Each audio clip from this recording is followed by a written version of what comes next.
Hallelujah.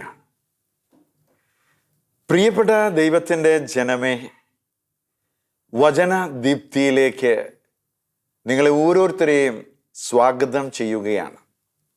സങ്കീർത്തനം 118:6 സങ്കീർത്തകനായ ദാവീദ് പറയുകയാണ്, കർത്താവ് എൻ്റെ പക്ഷത്തുണ്ട്, ഞാൻ ഭയപ്പെടുകയില്ല.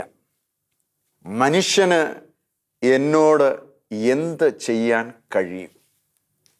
പ്രിയപ്പെട്ട സഹോദരങ്ങളെ, ദൈവത്തിൻ്റെ സംരക്ഷണവും ദൈവത്തിൻ്റെ സാന്നിധ്യവും ദൈവത്തിൻ്റെ പിന്തുണയും ലഭിച്ച ദാവീദ് പറയുകയാണ്, കർത്താവിൻ്റെ പക്ഷത്തുണ്ട്, ഞാൻ ഭയപ്പെടുകയില്ല.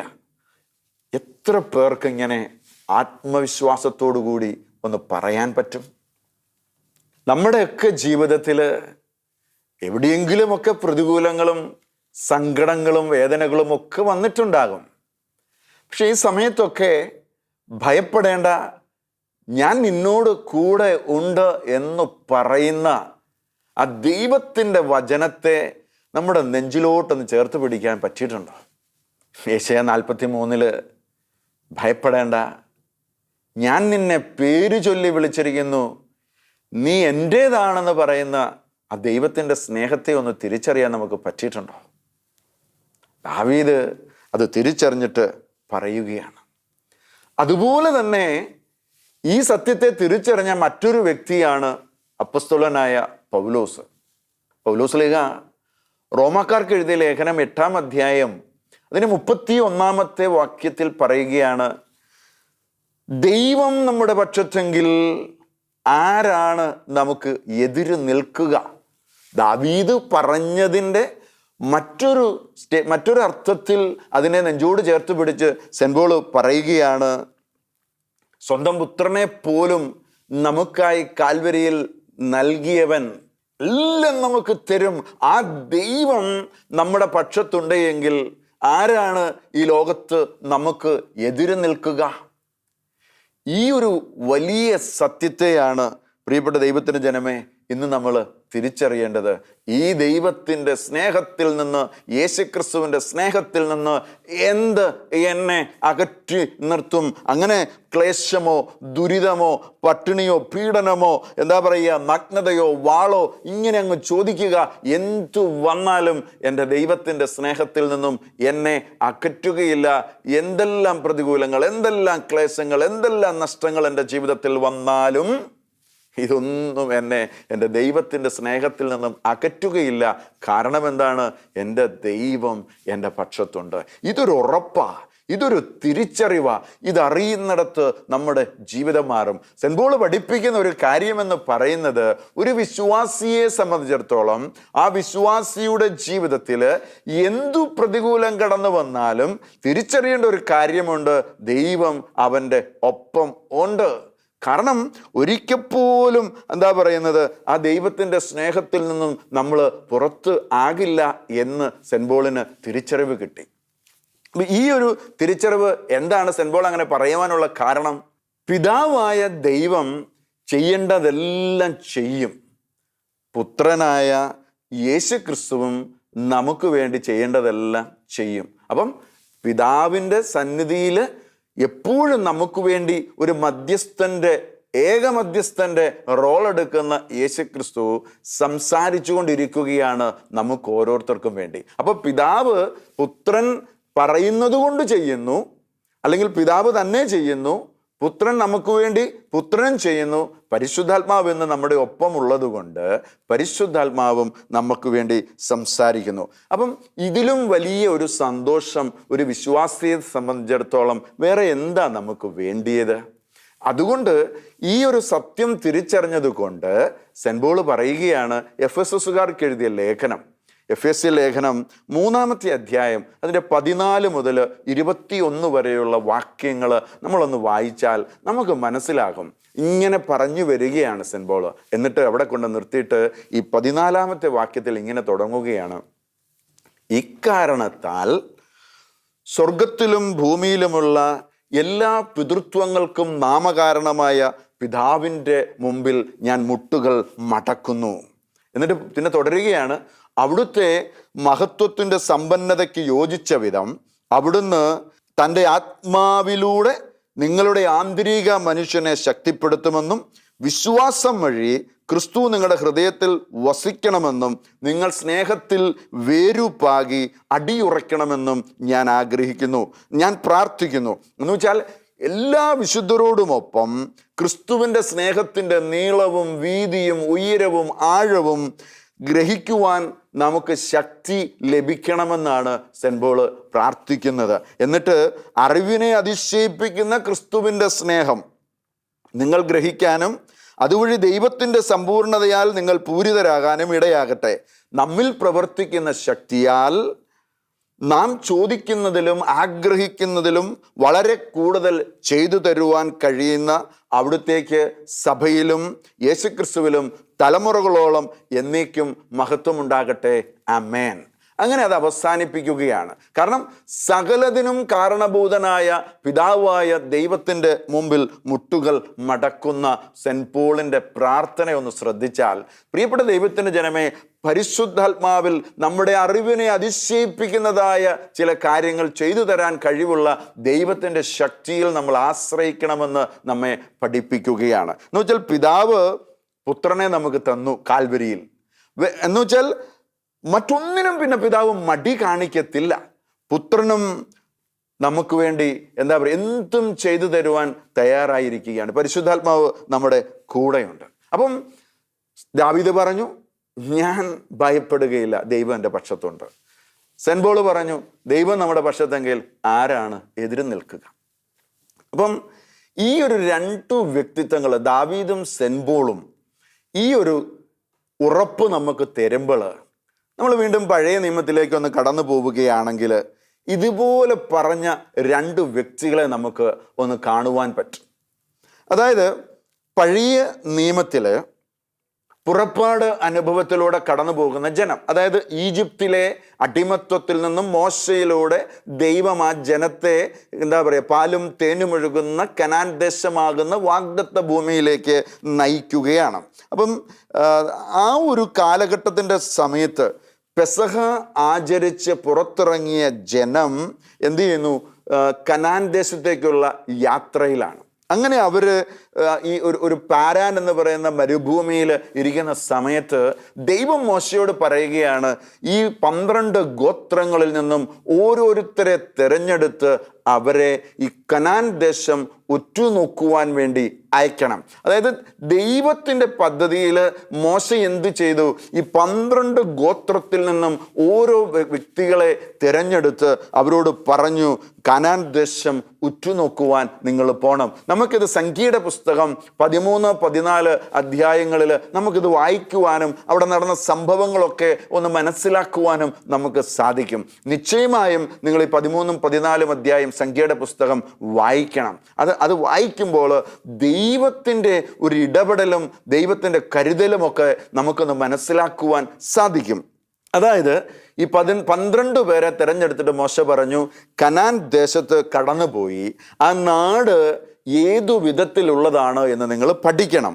അവിടുത്തെ ജനം ശക്തരാണോ ബലഹീനരാണോ എന്നുള്ളത് നിങ്ങൾ നോക്കണം. അവർ എണ്ണത്തിൽ കുറവുള്ളവരാണോ എണ്ണത്തിൽ കൂടുതലാണോ എന്ന് നിങ്ങൾ നോക്കണം. അവർ വസിക്കുന്ന ദേശം എന്ന് പറയുന്നത് നല്ലതാണോ ചീത്തയാണോ? അവിടെ ഫലപുഷ്ടിയുണ്ടോ അതോ ഇല്ലാത്തതാണോ? അല്ലെങ്കിൽ അവർ വസിക്കുന്ന നഗരങ്ങളിൽ അവർ കൂടാരമിടിച്ച് വസിക്കുന്നവരാണോ അതോ അവരുടെ മതിൽ കെട്ടി പാർക്കുന്നവരാണോ? അവിടുത്തെ ഭൂമി ഫലപുഷ്ടിയുള്ളതാണോ വൃക്ഷസമ്പത്തുള്ളതാണോ? ഇങ്ങനെ ഓരോ കാര്യങ്ങൾ അവിടെ പോയി നിങ്ങൾ പഠിച്ച് തിരിച്ചു വരണം എന്ന് എന്താ പറയുക, മോശ ഈ 12 പേരെയും ഉത്തരവാദിത്വം ഏൽപ്പിക്കുകയാണ്. എന്നിട്ട് അവരോട് പറഞ്ഞു, നിങ്ങൾ ധൈര്യത്തോടു കൂടി പോയി ആ ദേശത്ത് നിന്ന് കുറച്ച് ഫലങ്ങളും കൊണ്ടുവരണമെന്നൊക്കെ പറഞ്ഞ് അവരെ അനുഗ്രഹിച്ച് യാത്ര അയക്കുകയാണ്. എന്തിനു വേണ്ടിയാണ് മോശ അവരെ അയക്കുന്നത്? ആ രാജ്യത്തിൻ്റെ ആ ദേശത്തുള്ള ജനങ്ങളെക്കുറിച്ച് പഠിക്കണം. ആ ശത്രുവിൻ്റെ ബലം മനസ്സിലാക്കി അവരോട് യുദ്ധം ചെയ്യുമ്പോൾ ഏതു തരത്തിലുള്ള ഒരു തന്ത്രമാണ് ഉപയോഗിക്കേണ്ടത്, അല്ലെങ്കിൽ എത്രമാത്രം അധ്വാനിച്ചാലാണ് ആ ദേശം ഒന്ന് കീഴടക്കുവാനായിട്ട് സാധിക്കുക എന്നൊക്കെ അറിയാൻ വേണ്ടിയിട്ടാണ് ഈ ജനത്തെ അയച്ചത്. ഈ ജനം കടന്നുപോയി. ഈ 12 പേരും തിരിച്ചു വന്നു. അവർ 40 ദിവസം കനാൻ ദേശം ഉറ്റുനോക്കി, ചുറ്റി സഞ്ചരിച്ച് അവർക്ക് മനസ്സിലായ കാര്യങ്ങൾ അവർ വന്ന് മോശയോട് പറയുകയാണ്. ഒന്നാമതായിട്ട് അവരിങ്ങനെ പറഞ്ഞു, റിപ്പോർട്ട് കൊടുക്കുകയാണ് മോശയ്ക്ക് 12 പേരും.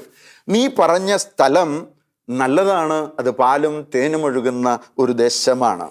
പിന്നെ പറയുകയാണ്, അവിടുത്തെ ജനം മല്ലന്മാരാണ്, അവരെ തോൽപ്പിക്കുക ഇച്ചിരി പാടുപെടും, അസാധ്യമാണെന്നുള്ള രീതിയിൽ അവർ മല്ലന്മാരാണ്. പട്ടണങ്ങൾ വിശാലങ്ങളാണ്, വിശാലവും കോട്ടകളാൽ ചുറ്റപ്പെട്ടതുമാണ്. പിന്നീട് അവർ പറയുകയാണ്, അവിടുത്തെ മുന്തിരിപ്പഴം നല്ലതാണ്, അത്തിപ്പഴം നല്ലതാണ്, മാതളപ്പഴം അതിശ്രേഷ്ഠമാണ്. അങ്ങനെ ഒരു റിപ്പോർട്ട് കൊടുക്കുമ്പോൾ ഒരു മുന്തിരിക്കുല അവർ അടർത്തി എടുത്തിട്ട് അവർക്ക് ഒരാൾക്ക് അത് ചുമന്നുകൊണ്ട് വരാൻ പറ്റാതെ അവരെന്ത് ചെയ്തെന്നറിയാമോ? ഒരു കമ്പിൽ അത് കോർത്തു വെച്ച് 2 പേര് ചേർന്ന് ചുമന്നുകൊണ്ടാണ് അത് വരിക. എന്നിട്ട് അവിടെ അനാക്കിൻ്റെ വർഗ്ഗക്കാരും മല്ലന്മാരും അല്ലെങ്കിൽ അവിടെയുള്ള ആ ജനസമൂഹങ്ങളെക്കുറിച്ചൊക്കെ അവർ റിപ്പോർട്ട് അവതരിപ്പിക്കുകയാണ്. എന്നിട്ട് ഈ ഒരു സമയത്ത് ഈ ജോഷുവയും കാലബും വന്നിട്ട് പറഞ്ഞു, നമുക്കുടനെ പോയി ആ ദേശം നമുക്ക് കൈവശപ്പെടുത്തണം. കാരണം എന്താണ്? അത് കീഴടക്കുവാനുള്ള ശക്തി നമുക്കുണ്ട്. നമുക്ക് ഉടൻ തന്നെ പോയി ആ ദേശം അത് കൈവശപ്പെടുത്തണമെന്ന് പറയുകയാണ്. ഈ സമയത്ത് 12 പേരാണ് പോയത്. 10 പേരും പറയുകയാണ്, അവിടുത്തെ ജനത്തെ കീഴ്പ്പെടുത്താൻ പറ്റില്ല. ആ ജനം ശക്തരാണ്. ആ ദേശം വസിക്കുവാൻ ചെല്ലുന്നവരെ വിഴുങ്ങുന്ന ജനമാണ്. അതികായകന്മാരായ ജനത്തിൻ്റെ നടുവിൽ നമ്മൾ വെറും വിട്ടിലുകൾ പോലെയാണ് എന്ന് അവർ പറയുകയാണ്. ഈ സമയത്ത് പ്രിയപ്പെട്ട ദൈവത്തിൻ്റെ ജനമേ, അവരൊരു കാര്യം മറന്നുപോയി. ഈ പെസഹ ആചരിച്ച് ഈജിപ്താകുന്ന അടിമത്തത്തിൽ നിന്നും പാലും തേനും ഒഴുകുന്ന വാഗ്ദത്ത ദേശത്തേക്ക് അവരെ അയച്ചത് ആരാണെന്ന് അവർ മറന്നുപോയി. അവരവരുടെ ദൈവത്തെ മറന്നു, അവർക്കുള്ള വാഗ്ദത്തം മറന്നു, ദൈവിക പദ്ധതി മറന്നുപോയ ജനം. മാനുഷികതയിൽ പറയുകയാണ്, ആ ജനത്തെ നമുക്ക് തോൽപ്പിക്കാനാവില്ല. ഹല്ലേലൂയ. ആ ഒരു ചിന്ത അവരുടെ ഹൃദയത്തിൽ കടന്നു വന്നു. ജനം അങ്ങോട്ട് ചെതറി. ഒരു രാത്രി മുഴുവൻ ജനം അസ്വസ്ഥതയിലൂടെ കടന്നു പോവുകയാണ്. ആ രാത്രി മുഴുവൻ ആ ജനം നിലവിളിക്കുകയാണ്. മോശയ്ക്കും അഹ്റോനും എതിരെ പിറുപിറുക്കുന്ന ഒരു ജനത്തെ നമുക്ക് സംഖ്യയുടെ പുസ്തകത്തിൽ നമുക്ക് കാണുവാൻ പറ്റും. എന്നിട്ട് അവർ പറയുകയാണ്, ഈജിപ്തിൽ വെച്ച് ഞങ്ങൾ അങ്ങ് മരിച്ചിരുന്നെങ്കിൽ, വാളിന് ഇരയാകാൻ വേണ്ടി കർത്താവ് എന്തിനാണ് ഞങ്ങളെ ഇങ്ങോട്ട് കൊണ്ടുവന്നത്? പിന്നെ അവർ ചോദിക്കുകയാണ്, ഞങ്ങളുടെ ഭാര്യമാരും അല്ലെങ്കിൽ ഞങ്ങളുടെ കുഞ്ഞുങ്ങളുമൊക്കെ എന്തിന് ശത്രുവിന് ഇരയാവുകയില്ലേ? ഈജിപ്തിലേക്ക് തിരികെ പോകുന്നതാണ് നല്ലത് എന്ന ചിന്ത അവരുടെ ഹൃദയത്തിലേക്ക് കടന്നു വരികയാണ്. അവിടെ പ്രതിസന്ധി രൂക്ഷമാവുകയാണ്. ഹല്ലേലൂയ. പ്രിയപ്പെട്ട ദൈവത്തിൻ്റെ ജനമേ, ഈ സമയം ഈ 12 പേരിൽ വിശ്വാസമുള്ള, ദൈവത്തെ അറിയുന്ന, ദൈവത്തിൻ്റെ വാഗ്ദത്തം ഹൃദയത്തിൽ സൂക്ഷിക്കുന്ന ജോഷുവയും കാലബും എന്താ പറയുന്നത്? അവരുടെ വസ്ത്രം വലിച്ചു കീറിയിട്ട് അവർ ഈ ജനത്തിൻ്റെ മുമ്പിൽ വന്നിട്ട് പറഞ്ഞു, നമ്മൾ ഉറ്റുനോക്കുവാൻ പോയ ദേശം അതിവിശിഷ്ടമാണ്. പിന്നെ അവർ പറഞ്ഞു, കർത്താവ് നമ്മിൽ സംപ്രീതനാണെങ്കിൽ അവിടുന്ന് നമ്മെ ആ ദേശത്തേക്ക് അയക്കും. ഹല്ലേലൂയ. ആ ദേശം നമുക്ക് തരും. നിങ്ങൾ കർത്താവിനോട് മറുതലിക്കരുത്. വളരെ കൃത്യതയോടുകൂടി ഈ 2 പേര് പറയുകയാണ്, ആ ജനം നമുക്ക് ഇരയാണ്. അത് ഇനി ആ ജനത്തിന് രക്ഷയില്ല. കാരണം കർത്താവ് നമ്മോട് കൂടെയുണ്ട്. അവരെ ഭയപ്പെടേണ്ടതില്ല. എൻ്റെ പ്രിയപ്പെട്ട ദൈവത്തിൻ്റെ ജനമേ, കാലബും ജോഷുവയും വളരെ ഉറപ്പോടുകൂടി പറയുകയാണ്, ആ ജനത്തെ നമുക്ക് കീഴ്പ്പെടുത്തുവാൻ പറ്റും. അതിൻ്റെ കാരണം എന്താണ്? ശക്തിയാൽ അല്ല, വിശ്വാസത്താൽ. ഹല്ലേലൂയ. ക്രിസ്തുവിൽ, ദൈവത്തിലുള്ള വിശ്വാസത്താൽ അവർ പറയുകയാണ്, ദൈവം നമ്മുടെ പക്ഷത്തെങ്കിൽ കർത്താവ് നമ്മോട് കൂടെയുണ്ട്, നമ്മൾ ഭയപ്പെടേണ്ടതില്ല എന്ന് പറഞ്ഞ്, ഹല്ലേലൂയ, ഈ ദാവീദ് പറഞ്ഞതുപോലെ, സെന്റ് പോൾ പറഞ്ഞതുപോലെ ഈ 2 ചെറുപ്പക്കാർ പറയുകയാണ്, ദൈവം നമ്മുടെ പക്ഷത്തെങ്കിൽ ആ ജനത്തെ നമുക്ക് നേടിയെടുക്കാൻ പറ്റും, കീഴ്പ്പെടുത്താൻ പറ്റും. ഹല്ലേലൂയ. നമ്മുടെ ജീവിതത്തിലും പ്രതിസന്ധികളും പ്രതികൂലങ്ങളും ഇതുപോലെ കടന്നു വരുമ്പോൾ ഒറ്റപ്പെട്ടും വേദനിച്ചും കരഞ്ഞുമൊക്കെ കഴിഞ്ഞുപോയ സമയമുണ്ടെങ്കിൽ പ്രിയപ്പെട്ട സഹോദര, പ്രിയപ്പെട്ട സഹോദരി, ഒരു കാര്യം ഓർത്തുകൊള്ളുക, ദൈവം നമ്മുടെ പക്ഷത്തെങ്കിൽ. ഹല്ലേലൂയ. അതുകൊണ്ട് എന്നാ പറയുന്നത്, ആത്മീയ കണ്ണുകൾ തുറന്നിരുന്ന ജോഷുവയും കാലബും ദൈവത്തിൻ്റെ ശക്തിയിലും ദൈവത്തിൻ്റെ കരത്തിൻ്റെ ആ ഒരു ഇടപെടലിലും അവർ വിശ്വസിച്ചു. അവരുടെ ഹൃദയത്തിൽ ദൈവം കൊടുത്ത വാഗ്ദത്തം കിടപ്പുണ്ടായിരുന്നു. ഹല്ലേലൂയ. പിന്നീട് നമ്മൾ നോക്കിക്കഴിഞ്ഞാൽ ആ ദൈവശക്തിയിൽ മറ്റുള്ളവർ ആശ്രയിക്കാതിരുന്നപ്പോൾ എന്ത് സംഭവിച്ചു? സംഖ്യയുടെ പുസ്തകം 14 അധ്യായം 10 വാക്യം. സമൂഹം ഒറ്റ സ്വരത്തിൽ വിളിച്ചു പറഞ്ഞു, ജോഷുവയെയും കാലബിനെയും കല്ലെറിയണം. ഹല്ലേലൂയ. ജനം ഇളകുകയാണ്. കല്ലെറിയുവാനുള്ള തീരുമാനം അവരുടെ ഇടയിലേക്ക് കടന്നു വരികയാണ്. എന്നിട്ട് മോശയെ ഒഴിവാക്കി ഒരു പുതിയ നേതാവിനെ തെരഞ്ഞെടുത്ത് ഈജിപ്തിലേക്ക് മടങ്ങിപ്പോകണമെന്നുള്ള തീരുമാനം അവരുടെ ഇടയിൽ ഉടലെടുക്കുകയാണ്. കാരണം എന്താണ്? അങ്ങനെ തിരികെ പോയാൽ പിന്നെ യുദ്ധം ചെയ്യണ്ട, പ്രതികൂലം കടന്നു വരത്തില്ല, കുഞ്ഞുങ്ങളും തലമുറകളും നഷ്ടമാകില്ല, ഭാര്യമാര് മലിനമാകില്ല, അവർക്ക് പ്രതികൂലം കടന്നു വരത്തില്ല. ജനം ഇവിടെ ചിതറിത്തെരിക്കുകയാണ്. ഭൂരിപക്ഷം പേരും എന്ത് ചെയ്തു? ഈ 10 പേര് പറഞ്ഞ ആ ഒരു കാര്യത്തിലേക്ക് ഉറച്ചു നിന്നു. ഈ 2 പേര് ജോഷുവയും കാലബും പറഞ്ഞു, ദൈവം നമ്മുടെ പക്ഷത്തുണ്ടെങ്കിൽ, ദൈവത്തിൻ്റെ ശക്തി നമ്മുടെ കൂടെയുണ്ടെങ്കിൽ നമ്മൾ ആ ജനത്തെ ഭയപ്പെടേണ്ടതില്ല, ആ ദേശം ദൈവം നമുക്ക് നൽകും. പക്ഷെ എന്ത് സംഭവിച്ചു എന്നറിയാമോ പ്രിയപ്പെട്ട ദൈവത്തിൻ്റെ ജനമേ? ഈ ജോഷുവയെയും കാലബിനെയും കല്ലെറിയണമെന്നുള്ള ഈ ജനത്തിൻ്റെ മുറവിളി അവിടെ നടക്കുന്ന സമയത്ത് എന്താ സംഭവിച്ചെന്നറിയാമോ? കർത്താവിൻ്റെ മഹത്വം ഇസ്രായേൽ ജനത്തിൻ്റെ മുമ്പിൽ അങ്ങോട്ട് പ്രത്യക്ഷപ്പെട്ടു. സമാഗമ കൂടാരത്തിൻ്റെ മുകളിൽ ദൈവത്തിൻ്റെ മഹത്വം നിറഞ്ഞു നിൽക്കുന്നത് കണ്ട് ഇസ്രായേൽ ജനം അങ്ങോട്ട് ഭയപ്പെടാൻ തുടങ്ങി.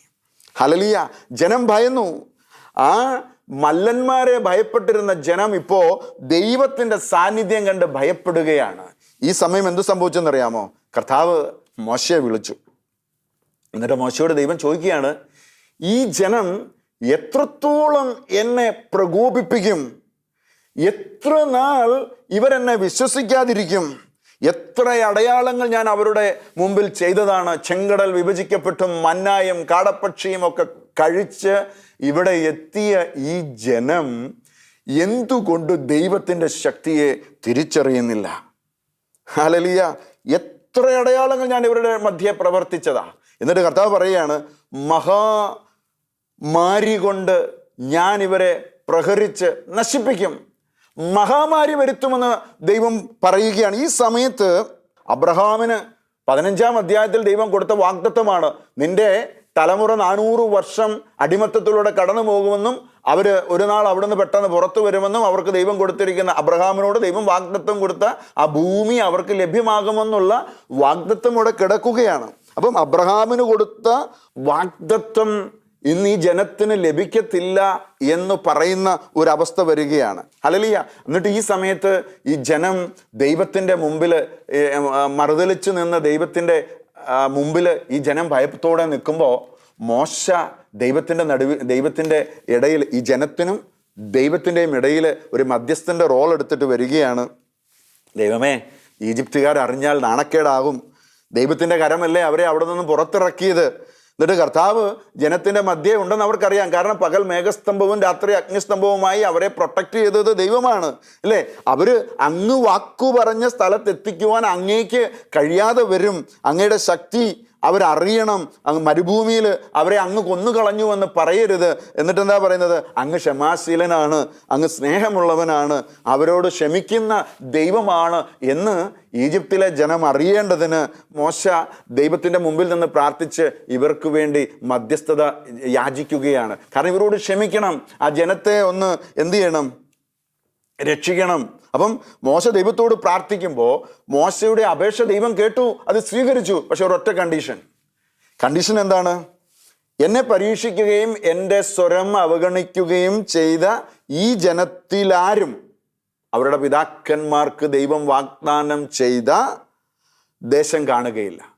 എന്നെ ധിക്കരിച്ച, എന്നെ നിന്ദിച്ച ഒരുവൻ പോലും വാഗ്ദത്ത ദേശത്ത് കാല് കുത്തുകയില്ല എന്ന് ദൈവം പറയുകയാണ്. പ്രിയപ്പെട്ട ദൈവത്തിന് ജനമേ, ഇവിടെ 40 ദിവസം ഈ കനാൻ ദേശം ഉറ്റുനോക്കുവാൻ പോയ ജനം 40 വർഷം ഈ മരുഭൂമിയിൽ ചുറ്റിത്തിരിഞ്ഞതായിട്ട് നമ്മൾ കാണുന്നുണ്ട്. കേവലം 11 ദിവസത്തെ യാത്രാദൂരം ഉണ്ടായിരുന്ന ഈ ഒരു സ്ഥലത്തേക്ക് 40 വർഷവും ഇവര് ചുറ്റിക്കറങ്ങി. എന്ന് വെച്ചാൽ 40 ദിവസം ഈ ദേശം കാണുവാനായിട്ട്, ഉറ്റുനോക്കുവാനായിട്ട് ഇവരെടുത്തു. എന്നിട്ടാണ് റിപ്പോർട്ട് കൊണ്ടുവന്ന് മോശയ്ക്ക് കൊടുത്തത്.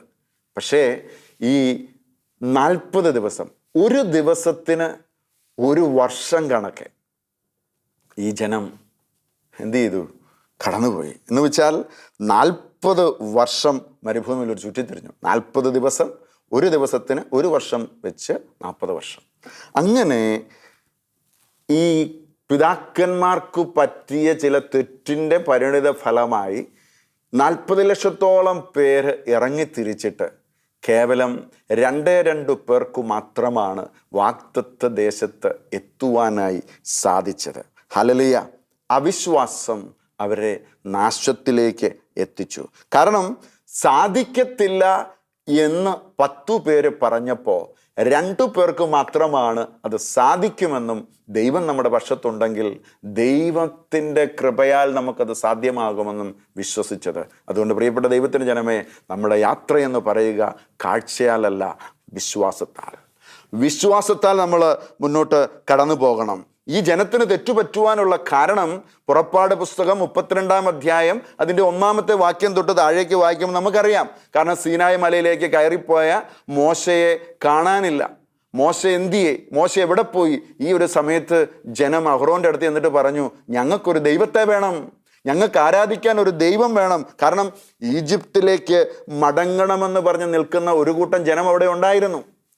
കാളക്കുട്ടി, അതായത് കാളയെ ദൈവമായി ആരാധിക്കുന്ന ജനമായിരുന്നു ഈജിപ്തുകാർ.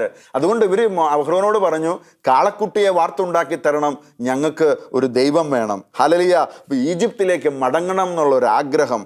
വാഗ്ദത്ത ദേശമല്ല അവർക്ക് പ്രധാനം. അവർക്ക് ചില സ്ഥാനമാനങ്ങളും അവരുടെ ജീവിത സാഹചര്യങ്ങൾ നന്മയാകുന്ന, അല്ലെങ്കിൽ അവരുടെ ചെറിയ ചെറിയ കാര്യങ്ങൾ മാത്രമാണ് അവരുടെ ഹൃദയത്തിൽ ഉണ്ടായിരുന്നത്. അതുകൊണ്ട് അവർ കാളക്കുട്ടിയെ വാർത്തുണ്ടാക്കി ആരാധിച്ചു. അഭിഷേകമില്ലാത്ത 10 പേരുടെ വാക്ക് വിശ്വസിച്ചത് അവരുടെ ജീവിതത്തിലെ തെറ്റായി മാറി. ജോഷുവായും കാലബിനെയും അവർ അവിശ്വസിച്ചു. പ്രിയപ്പെട്ട ദൈവത്തിന് ജനമേ, അത് ദൈവത്തിൻ്റെ കോപത്തിന് കാരണമായി. ഇന്ന് ശത്രുവിന് അവസരം കൊടുത്ത ഒരു സാധ്യതയായി മാറി. അതുകൊണ്ട് ഈ ഒരു സമയത്ത് നിങ്ങൾ ഒരു കാര്യം ഓർത്തുകൊള്ളുക, കാഴ്ചയാലല്ല വിശ്വാസത്താൽ നമ്മൾ ചിലത് കാണണം. ദൈവമല്ലേ നമുക്ക് വാഗ്ദത്തം നൽകിയത്, ദൈവമല്ലേ നമ്മളോട് പറഞ്ഞത്.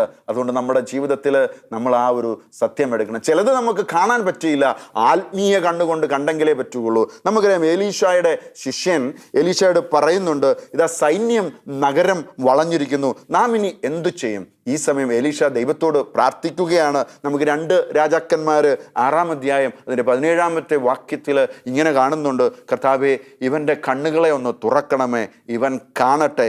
കർത്താവ് അവൻ്റെ കണ്ണുകൾ തുറന്നു. എലീശയ്ക്ക് ചുറ്റും മല ആഗ്നേയരഥങ്ങളും കുതിരകൾ കൊണ്ട് നിറഞ്ഞിരിക്കുന്നത് അവൻ കാണുകയാണ്. ഹല്ലേലൂയ. ആഗ്നേയരഥങ്ങൾ പാളയമടിച്ചു. പ്രിയപ്പെട്ട ദൈവത്തിന് ജനമേ, ദൈവം നമ്മുടെ പക്ഷത്തെങ്കിൽ നമ്മൾ സാധാരണ ജനമല്ല, നമ്മളൊരു ഇസഡ് കാറ്റഗറി ജനമാണ്. നമുക്ക് ചുറ്റും ദൈവത്തിൻ്റെ പരിശുദ്ധാത്മാവിൻ്റെ സംരക്ഷണമുണ്ട്.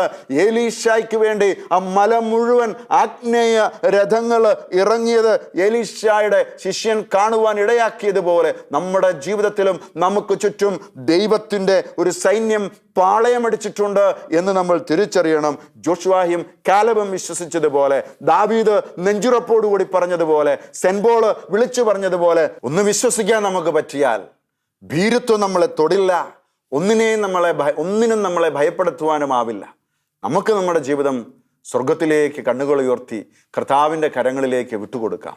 ഒന്ന് കണ്ണുകളെ അടയ്ക്കാം, ദൈവത്തിൻ്റെ കരങ്ങളിൽ വിട്ടുകൊടുക്കാം. ഹൃദയത്തിൽ ഒരു തീരുമാനമെടുക്കുക, എൻ്റെ ദൈവം എൻ്റെ പക്ഷത്തുണ്ട്, ദൈവം എൻ്റെ പക്ഷത്തുണ്ട്, ഞാൻ ഭയപ്പെടത്തില്ല, ഞാൻ ആരെ പേടിക്കും?